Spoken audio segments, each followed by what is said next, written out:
ప్రభు అయిన యేసుక్రీస్తు పేరిట అందరికీ శుభములు. క్రీస్తు ప్రేమ జల్లులు అను వాక్య ధ్యాన గడియకు స్వాగతం. సామాన్య కాలంలో 23వ ఆదివారం. చెవిటివారు వినున్నట్లుగా, మూగవారు మాట్లాడునట్లుగా సమస్తమును ఈయన చక్కబరిచి ఉన్నాడు. మార్కు సువార్త 7వ అధ్యాయం 37వ వచనం. నజరేతు యేసుని గురించి దెకపల్లి ప్రాంత ప్రజలు అనుకున్న ఈ మాటలు యేసే నిజదేవుడు అనడానికి ప్రస్ఫుటమైన నిదర్శనం అండి. క్రమం తప్పిన దాన్ని చక్కబరచాలంటే సామర్థ్యం ఉండాలి. క్రమం తప్పిన ఈ మానవ జాతినే చక్కబరచాడంటే యేసుక్రీస్తు మహాశక్తి సంపన్నుడు అని ఇక్కడ స్పష్టమవుతూ ఉంది. మోగ చెవిటివాని స్వస్థత ఉదంతో యేసుక్రీస్తు నిజంగా దేవుడని అద్భుతంగా చాటుతూ ఉందండి. అందుకే ప్రభువు ఆ మోగ చెవిటి వాడిని స్వస్థపరచగానే దెకపల్లి ప్రాంత ప్రజలు ఆశ్చర్యపోతూ చెవిటివారు విన్నట్లు, మోగవారు మాట్లాడినట్లు సమస్తం నేను చక్కబరిచి ఉన్నాడని ప్రభువును వేణోళ్ళ స్తుతించారండి. సోదరులారా, సమస్తాన్ని చక్కగా తీర్చగలిగిన వారు ఎవరై ఉంటారు? దేవుడు ఒక్కడేనండి. పరిశుద్ధ గ్రంథంలో మనం ఏం చదువుతున్నాం? దేవుడు తాను చేసిన సృష్టి అంతయు చూచెను, ఆయన కంటికి అది చాలా బాగుగా ఉండెను అని. ఆదికాండం 1వ అధ్యాయం 31వ వచనం. దేవుడు చేసిన సృష్టి ఎంతో సుందరంగా ఉందండి. సమస్తాన్ని సర్వాంగ సుందరంగా తీర్చిదిద్దుట మన దేవునికి మాత్రమే ఎరుక. అయితే ఆ చక్కని సృష్టి మానవుని తప్పిదం వలన అస్తవ్యస్తమైంది. ఆ కారణాన క్రీస్తు ప్రభు ఈ భూలోకానికి వచ్చి ఆ సృష్టిని మరలా పూర్వస్థితికి చేరుస్తూ సమస్తాన్ని చక్కబరుస్తూ ఉన్నాడండి. కాబట్టి యేసుక్రీస్తు దేవుడు అని చెప్పడానికి ఇంతకన్నా మరో నిదర్శనం అవసరం లేదు. యేసుక్రీస్తు దేవుడని విశ్వసించే వారిని చూచి ఎవరైనా అసలు ఎందుకు అభ్యంతరపడాలో అర్థం కాదు. దేవుని వలె సమస్తాన్ని చక్కగా తీర్చదిద్దగలిగారంటే యేసుక్రీస్తు దేవుడేనండి. పౌలు మహర్షి చెప్పినట్లు యేసుక్రీస్తు ఎల్లప్పుడూ దేవుడై ఉన్నవాడు. ఫిలిప్పీలకు రాసిన లేఖ 2వ అధ్యాయం 6వ వచనం. అవును, ఆయన ఆది నుండి వాక్కు రూపంలో ఉన్న దేవుడు, సమస్త సృష్టికి కారణభూతమైన వాడు. ఆయన లేకుండా సృష్టిలో ఏది చేయబడలేదండి. యోహాను సువార్త 1వ అధ్యాయం 1-2 వచనాలు మనం చదువుతాం. కాబట్టి యేసు దేవుడు కాబట్టే చెవిటివారు వినినట్లుగా, మోగవారు మాట్లాడినట్లు సమస్తం చక్కబరిచాడు. సోదరులారు, ఈ విషయాన్ని యెషయా ప్రవక్త ఏనాడో చెప్పారండి. మీరు ధైర్యము తెచ్చుకొనుడు, భయపడవలదు. శత్రువులకు ప్రతీకారం చేయుటకు, విరోధులను శిక్షించి మిమ్ము కాపాడుటకు మీ దేవుడు వచ్చుచున్నాడు అన్నారు. దానికి సంకేతాలను కూడా ప్రవక్త ఇచ్చాడండి. అప్పుడు గుడ్డివారు చూతురు, చెవిటివారు విందురు, కుంటివారు లేడి వలె గంతులు వేయుదురు, మోగవారు సంతసంతో కేకలిడుదురు అని. యెషయా గ్రంథం 35వ అధ్యాయం 4-5 వచనాలు. అదిగో, ప్రవక్త ప్రవచించిన ఆ మహాద్భుత దృశ్యం ఇవాళ మన మధ్య ఆవిష్కృతమైంది. మోగ చెవిటివారిని స్వస్థపరచడం ద్వారా యేసుక్రీస్తు యెషయా ప్రవచనాన్ని పరిపూర్ణం చేశారు. ప్రవక్తల ప్రవచనాల్లో చెప్పబడిన మెస్సియాను తానేనని ఆయన ప్రకటించారు, రుజువు కూడా చేసుకున్నారు. చాలా మంది అంటారు, యేసుక్రీస్తు మనిషే కదా, ఆయన దేవుడా ఏంటి అని. కానీ యేసుక్రీస్తు దేవుడు అని చెప్పడానికి ఇంతకన్నా గొప్ప నిదర్శనం ఏం కావాలండి? అయితే భౌతిక స్వస్థత కలిగించినంత మాత్రాన ఆయన దేవుడేనా అని సందేహించే వాళ్ళు ఉన్నారు. కానీ చూడండి, యేసుక్రీస్తు ఆ రోగికి భౌతిక స్వస్థతను మాత్రమే కాదండి, ఆత్మీయ స్వస్థతను కూడా ఇస్తున్నారు. శరీరాన్ని, ఆత్మను బాగు చేయగలిగిన వాడు దేవుడు మాత్రమేనండి. ఇది మనం గమనించాలి. ఆయన ఆ రోగి శారీరక మోగ చెవిటితనాన్ని బాగు చేశారంటే అతని పాపాలను కూడా క్షమించారని అర్థం. అయితే పాపానికి రోగానికి సంబంధం ఏంటి? రోగం నుండి స్వస్థత ఇవ్వడానికి, పాపాలను క్షమించడానికి సంబంధం ఏంటి అని కొందరు అడగొచ్చు. చూడండి, రోగము, అంగవైకల్యం, వడ్రాలితనం దేవుడిచ్చే శాపాలు, అవి పాప ఫలితాలు అని యూదులు నమ్మేవాళ్ళు. యూదులు ఆనాడే కాదండి, ఈనాడు కూడా ప్రజలు ఇదే భావాన్ని నమ్ముతారండి. చూడండి, ప్రభు వీడు గుడ్డివాడుగా పుట్టుటకు ఎవరు పాపం చేశారు, వీడా వీని తల్లిదండ్రులు అని శిష్యులు ఒకరోజు ప్రభువును అడగడంలో ఉద్దేశం అదే. యోహాను సువార్త 9వ అధ్యాయం 2వ వచనం, రోగాలు, అంగవైకల్యం, పాప ఫలితాలు అని ఇక్కడ మనకు స్పష్టమవుతుంది. యేసుస్వామి మోగ చెడుతనం నుండి ఆ అభాగ్యుడికి విముక్తినిచ్చారంటే అతడి పాపాలను క్షమించి ఆ పాప శాపాన్ని కూడా తొలగించారని భావం. అది చేయగలిగినది దేవుడు ఒక్కడేనండి. అయితే సోదరులారా, ఇక్కడ ఒక ప్రాముఖ్యమైన విషయం మనం గమనించాలి. మానవుడు తన పాపం వలన కొని తెచ్చుకున్న శాపాన్ని పవిత్రుడైన దేవుడే తొలగించగలరు. ఆయన మాత్రమే తొలగించగలరు, మానవుడు తొలగించలేడు. ఎందుకంటే మానవుడు పాపి, బలహీనుడు, నీతిమంతుడు ఎవడునూ లేడు, ఏ ఒక్కడునూ లేడు అని పౌలు మహాశయుడు అన్నాడు రోమీయులకు రాసిన లేఖ 3వ అధ్యాయం 10వ వచనంలో. అంటే మానవులందరూ పాపులే. కాబట్టి ఆ రోగి పాపాలను యేసుక్రీస్తు క్షమించాడంటే ఆయన దేవుడండి. కాబట్టి నరుల పాపాలను క్షమించిన నజరేతు యేసు దేవుడు అని మోగ చెవిటివాని స్వస్థత ఉదంతం సాక్ష్యం పలుకుతూ ఉంది. సోదరులారు, ఈ ఉదంతంలో మరో విషయం కూడా మనం గమనించటం చాలా ప్రాముఖ్యం. ప్రభువు తూరు, సీదోను ప్రాంతాల మీదుగా గలిలీ సరస్సు తీరానికి వచ్చారండి. కానీ ఇంకా దెకపోలి ప్రాంతంలోనే ఉన్నారు. దెకపోలి అన్న గ్రీక్ పదానికి 10 పట్టణాలని అర్థం. ఆ 10 పట్టణాలు అన్యులు నివసిస్తూ ఉన్న నగరాలండి. అవి యూదుల పట్టణాలు కాదు, అన్యుల పట్టణాలు. అన్యులు అంటే ఎవరు? దేవుని చేత ఎన్నిక చేయబడని ప్రజలు అని యూదుల భావం. అంటే దెకపోలి దేవుని దేశానికి బయట ఉన్న ప్రాంతము. ఆ ప్రజలు, దెకపోలి ప్రాంతంలో నివసిస్తున్న ప్రజలు దేవునికి దూరంగా జీవిస్తున్నవారు. కాబట్టి వాళ్ళు శాపగ్రస్తులని, దేవుని చేత తిరస్కరించబడిన వాళ్ళు అని యూదుల ఆలోచన. కానీ ప్రభువు ఆ దెకపోలి ప్రాంతంలో ఏం చేశారో చూడండి. అన్యజాతి ప్రజలకు చెందిన వాడిని స్వస్థపరిచి వాడికి పరిపూర్ణత కలిగిస్తున్నారండి. అతడు కూడా దేవుని బిడ్డయేనని ప్రభువు ప్రకటిస్తూ ఉన్నారు, చాటిస్తూ ఉన్నారు.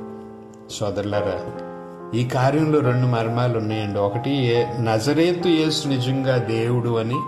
రెండవది, ఆయన ఎవ్వరిని పక్షపాతంతో చూడడు అని. స్వజనులు, పరాయజనులన్న భేదం దేవునిలో లేదండి. ఆయన ఎవరిని తిరస్కరించుడు, ఎవరిని శపించుడు. అందరూ ఆయనకు సమానమే, అందరూ ఆయన సంతానమే. నీతిమంతులైన అందరూ ఆయన ప్రేమకు పాత్రులే. ఆ నిష్పక్షపాత ప్రేమను ప్రభులో మనం ఇక్కడ చూస్తూ ఉన్నాం. యేసుక్రీస్తు హృదయాన్ని చూడండి. ఆయన ఎవరిని వేరు చేయలేదు. యూదులని, అన్యులని ఆయన భేదం చూపలేదు. అవసరాల్లో ఉండి తన వద్దకు వచ్చిన వాళ్ళు ఎవరైనా సరే ప్రభు వాళ్లను ఆదరించారండి. మనుషులైన మనకేనండి నా వాళ్ళు, పరాయి వాళ్ళు అన్న భేదాలు ఉంటాయి, సంకుచితత్వాలు ఉంటాయి. దేవునికి ఎవరు పరాయివారు కారు. ఆయనలో పక్షపాతం లేదు. అందరూ ఆయన స్వజనులే, ఆయనకు కావలసిన వాళ్ళే, ఆయన సొంత బిడ్డలే. ఈ విషయాన్ని అపోస్తలుడైన యాకోబు ఎంతో అద్భుతంగా చెప్పాడండి. నా సోదరులారా, మీరు ప్రజల పట్ల పక్షపాతం లేకుండా ఉండవలెను. మీరు మహిమోపేతుడగు యేసుక్రీస్తు ప్రభునందు విశ్వాసము కలవారు కదా. యాకోబు రాసిన లేఖ 2వ అధ్యాయం 1వ వచనం. ఈ వాక్య అంతరార్థం ఏంటి? క్రీస్తుకు చెందిన వాళ్ళు అంటే విశ్వాసులు ఎవ్వరి పట్ల పక్షపాతం చూడకూడదు. ఎవరి పట్ల పక్షపాతం చూపకూడదు, ఎందుకంటే యేసుక్రీస్తులో ఎట్టి పక్షపాతము లేదు కాబట్టి. దీన్ని అపోస్తులుడైన పేతురు కూడా చక్కగా చెప్పాడండి.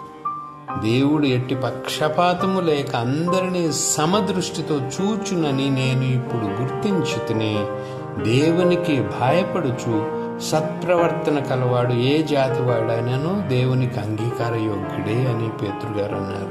అపోస్తుల కార్యాలు 10:34-35 వచనాల్లో. పేతురు మహాశయుడి మాటలు ఎప్పుడు అన్నాడు చూడండి. ఒకసారి పేతురు గారు యొప్ప నగరంలో ఉన్నారట.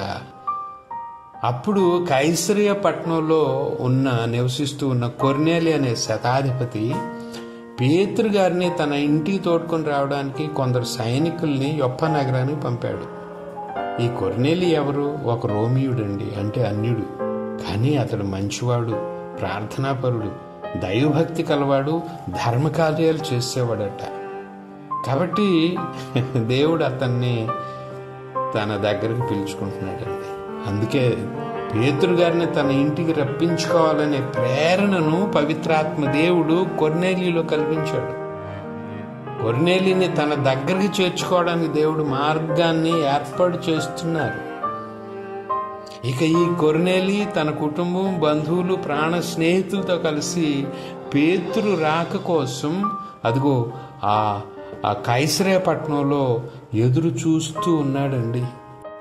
ఇక్కడ కైసరియా పట్టణంలో ఇలా ఉంటే, అక్కడ యొప్ప నగరంలో పవిత్రాత్మ దేవుడు పేతురుతో కూడా మాట్లాడారు. కొర్నేలిని ప్రేరేపించిన పవిత్రాత్మ దేవుడే పేతురుతో మాట్లాడారు. కొర్నేలి అన్యుడైనప్పటికీ అతని దగ్గరకు వెళ్ళడానికి సందేహించవద్దు అని అతనితో చెప్పారు. ఇక పవిత్రాత్మ ఆజ్ఞ చొప్పున కొర్నేలి ఇంటికి వచ్చిన పేతురు అక్కడ సమావేశమై తన కోసం ఆశతో ఎదురు చూస్తూ ఉన్న ఆ ప్రజలతో దేవుడు ఎట్టి పక్షపాతము లేక అందరినీ సమదృష్టితో చూచునని నేను ఇప్పుడు గుర్తించుతుని అన్నాడండి. సోదరులారా, ఇంకా అక్కడ జరిగిన అద్భుతమైన విషయం ఏంటంటే, పేతురు గారు ఆ మాటలు అంటూ ఉండగానే పరిశుద్ధాత్మ వాళ్ళందరిపై దిగి వచ్చి వాళ్ళని అభిషేకించారండి. యొప్ప నగరం నుండి పేతురు గారితో కలిసి వచ్చిన యూదులు దేవుడు తన ఆత్మను అన్యుల మీద కూడా కురిపించటం చూసి ఆశ్చర్యపోయారండి. చూడండి, దేవునిలో ఎట్టి పక్షపాతము లేదండి. యూదులని, అన్యులని, నా జాతి వాళ్ళని, అన్ని జాతి వాళ్ళని ఎట్టి పక్షపాతము చూపని యేసు క్రీస్తు నిజమైన దేవుడండి. ఇన్ని కారణాలు చూపాలండి, ఇంకా ఏమైనా కారణాలు చూపాలండి నిజడైన యేసు నిజ దేవుడని చెప్పడానికి? సోదరులారా, ఈరోజు మనం మరో గొప్ప సత్యాన్ని కూడా చూస్తూ ఉన్నాం. యేసుక్రీస్తు కారుణ్యమూర్తి అయిన దేవుడే కాదు, కనికరము గల పరిపూర్ణుడైన నరుడు అని కూడా ఇక్కడ ప్రస్ఫుటం అవుతుంది. ఆ స్వస్థత ఉదంతాన్ని, ఆ మోగ చెవిటివాని స్వస్థత ఉదంతాన్ని చూచినప్పుడు ఆయన ఎంత కనికరము గల నరుడు, మానవుడు మనం గుర్తిస్తాం. యేస్వామి అక్కడ ఆ రోజు సైలెంట్గా, నిశ్శబ్దంగా కొన్ని కార్యాలు చేశాడండి. మొదటిగా ఆ చెమిటి మోగవాడిని ప్రక్కకు తీసుకెళ్ళాడు. తర్వాత రెండవదిగా వాని చెవుల్లో తన వేలు పెట్టారు. మూడవదిగా తన ఉమ్మినీటితో వాని నాలుకను తాకాడు. నాలుగవది ఆకాశం వైపు తన కన్నులెత్తి నిట్టూర్చాడు. ఐదవది ఎఫ్ఫతా అని అన్నాడండి. సోదరులారా, ప్రభు మౌనంగా చేసిన 5 కార్యాలు మన గొప్ప మర్మాలు నేర్పుతూ ఉన్నాయి. మొదటిగా స్వస్థత కోసం తన దగ్గరకు తేబడిన ఆ మోగ చెవిటి వాడిని ప్రభు ప్రక్కకి తీసుకెళ్లారండి. ప్రక్కకి ఎందుకు తీసుకెళ్ళాలి? మోగ చెవిటి వాళ్ళు వాళ్ళ వైకల్యాన్ని బట్టి స్వతహాగా న్యూనత భావంతో ఉంటారండి. ఇన్ఫీరియర్ కాంప్లెక్స్లో ఫీల్ అవుతూ ఉంటారు, ఇబ్బంది పడుతూ ఉంటారు నలుగురిలో తిరగటానికి. దానికి తోడు ఇతరులు మాట్లాడేది అర్థం కాక అయోమయానికి గురవుతూ ఉంటారు. దానిని తప్పించడానికి ప్రభు వాడిని ప్రక్కకి తీసుకెళ్లారండి. ఎంబారాస్మెంట్ తప్పించడానికి ప్రభు వాడిని ఒంటరిగా తీసుకెళ్లారు. ప్రభులో ఉన్న సెన్సిటివిటీ, టెండర్నెస్ ఇక్కడ మనం గమనించాలి. ఆయన సున్నిత స్వభావానికి ఇది ఒక గొప్ప నిదర్శనం అండి. అంతేకాదు, అతన్ని పక్కకు తీసుకెళ్లడంలో మరో మర్మం కూడా ఉందండి. లోకంలో ఉంటున్న మనం ఈ లోకంలోని రణగుణ ధ్వనుల మధ్య దేవుని స్వరాన్ని వినడం కష్టం. కాబట్టి దేవునితో ఏకాంతాన్ని వెదకాలి అని ప్రభు చెప్తున్నారు. లోకస్తులైన ప్రజల నుంచి వేరుపడినప్పుడే మనం దేవుని శక్తిని చూడగలమండి. మోషేని చూడండి. దేవుని ఆదేశం ప్రకారము మోషే ఒక్కడే కొండ కొమ్మునకి ఎక్కి వెళ్ళాడు. అప్పుడే మోషే ఒంటరిగా దేవుణ్ణి కలిశాడు. నిర్గమకాండం 19:20 మనం చదువుతాం. ఇక బెతానియా గ్రామంలో జరిగిన మరో సంఘటన గమనించండి. అనేకమైన ఇంటి పనులతో సతమతం అవుతూ ఉన్న తన అక్క మార్తములా కాకుండా యేసు పాదాల చెంత వేరుగా కూర్చున్న మరియమ్మ ప్రభు బోధలు విన్నదండి. లూకాసు వార్త 10:39. ఆ కార్యానికే ప్రభు ఆమెను ప్రశంసించారు. ఆమె ఉత్తమైన మార్గం ఎంచుకున్నది అని ప్రభు అన్నారు. సోదరులారా, లోకం నుండి వేరైన వాళ్లే దేవుని స్వరాన్ని వినగలరండి.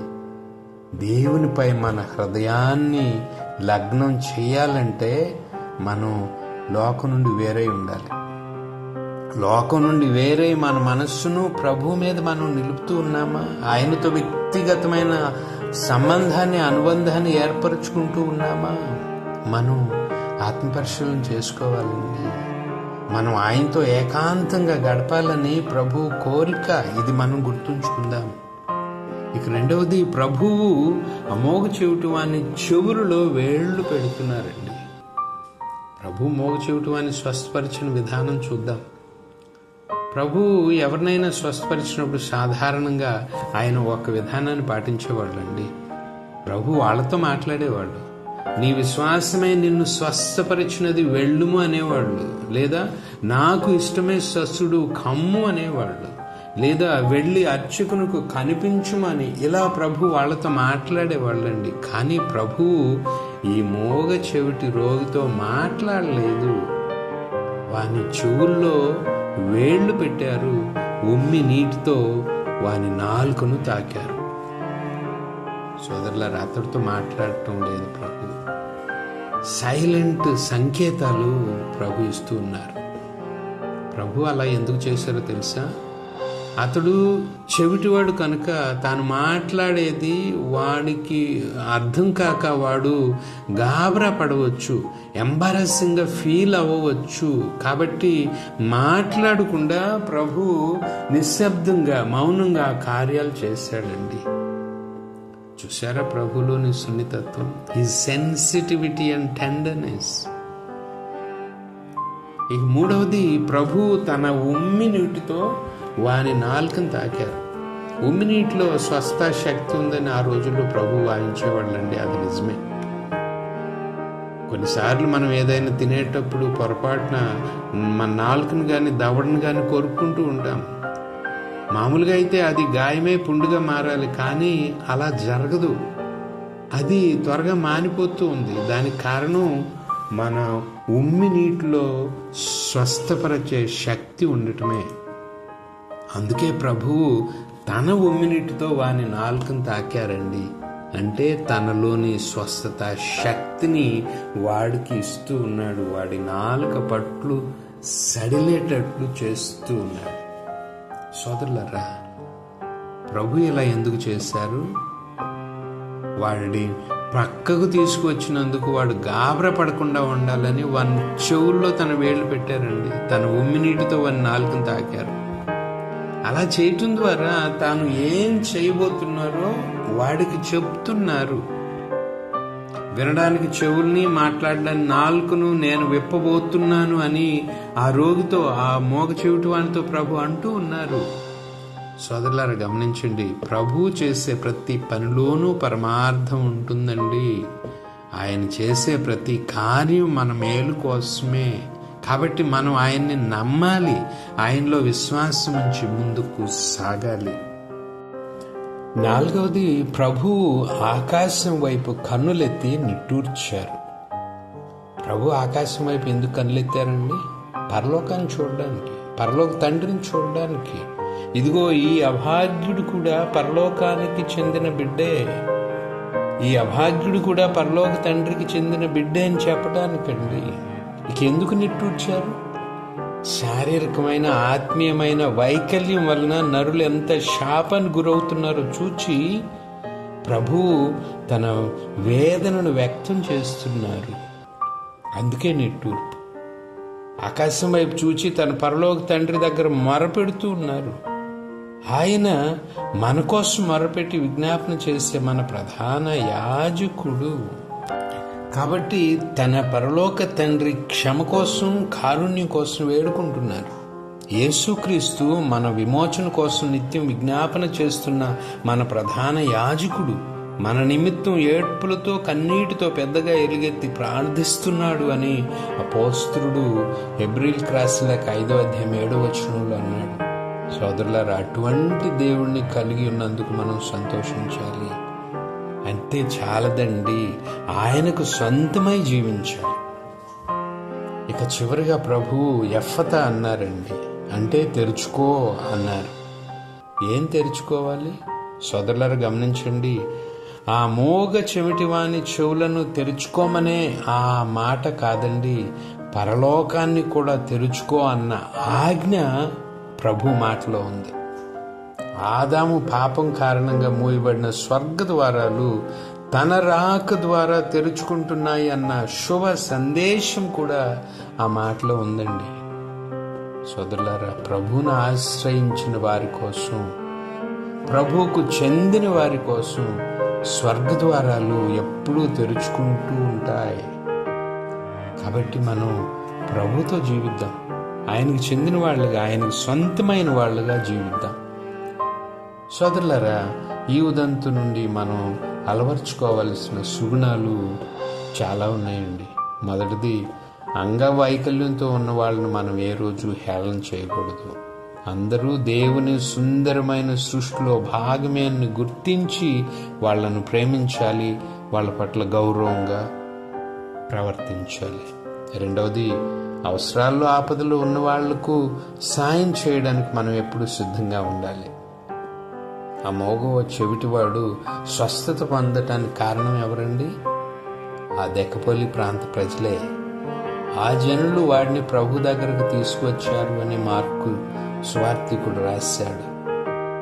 వాడి మీద చేతులుంచి ప్రార్థన చేయమని వాళ్ళు ప్రభుని బతిమలాడారట. వాళ్ళ సాయం వలన, వాళ్ళ మధ్యవర్తిత్వం వలన అదిగో ఆ మోగ చెవిటివాడు స్వస్థత పొందాడండి. కాబట్టి అవసరాల్లో ఉన్న వాళ్ళకి మనం సాయపడాలి. మూడవది, నా వాళ్ళు పరాయి వాళ్ళు అన్న భేదం లేకుండా మన ప్రభు అయిన యేసులాగా పక్షపాతం లేకుండా మనం జీవించాలి. అలా మనం జీవించకపోతే మనం యేసు చెందిన వాళ్ళం కాదండి, ఆయనకి యోగ్యులం కాలేము. కులము, వర్ణం, వర్గం అన్న తారతమ్యాలు లేకుండా అందరినీ హక్కున చేర్చుకున్న మన క్రైస్తవ మిషనరీలు పక్షపాతం చూపని దేవునికి నిజమైన సాక్షులండి. గుర్తిస్తాం, వాళ్ళ వలె జీవించడానికి ప్రయత్నిస్తాం. పక్షపాతం చూపని దేవునికి నిజమైన బిడ్డలుగా మనం జీవిద్దాం. నాలుగవది, మన మధ్య ఉన్న రోగుల్ని, వికలాంగుల్ని, అభాగ్యుల్ని మనం ఆదుకోవాలండి. మనకు చేతనైనంత సాయం చెయ్యాలి. ఆపదలో ఉన్న వాళ్ళని ఆదుకునే గుణం మనలో లేకపోతే మనం క్రీస్తుకు సాక్షులు కాలేదండి.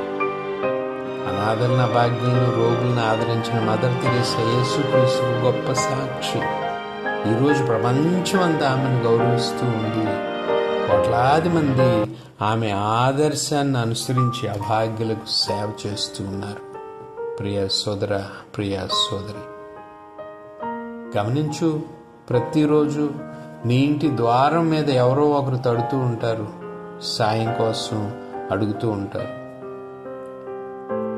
నీ ఇంటికి వచ్చే ప్రతి ఒక్కరు నీ గృహంలో యేసుక్రీస్తు ఉన్నారా అని వెతుకుతూ ఉంటారు. నువ్వేం చేయాలి? నీ గృహం తలుపులు తెరవాలి, నీ హృదయపు తలుపులు తెరవాలి. ఆ ప్రశ్నకు నువ్వు జవాబు ఇవ్వాలి. నీ గృహంలో ఉన్న క్రీస్తును, నీ హృదయంలో ఉన్న క్రీస్తును లోకానికి చూపించాలి. అలా నీవు క్రీస్తుని లోకానికి చూపించాలంటే నీవు సత్కార్యాలు చేసేవాడవై ఉండాలి. ప్రేమ, దయ, కనికరము కలిగి నీవు జీవించాలండి. మరి సోదరి, నీ హృదయంలో క్రీస్తు ఉన్నాడా? నీ ఇంట్లో దేవుడు నివసిస్తూ ఉన్నారా?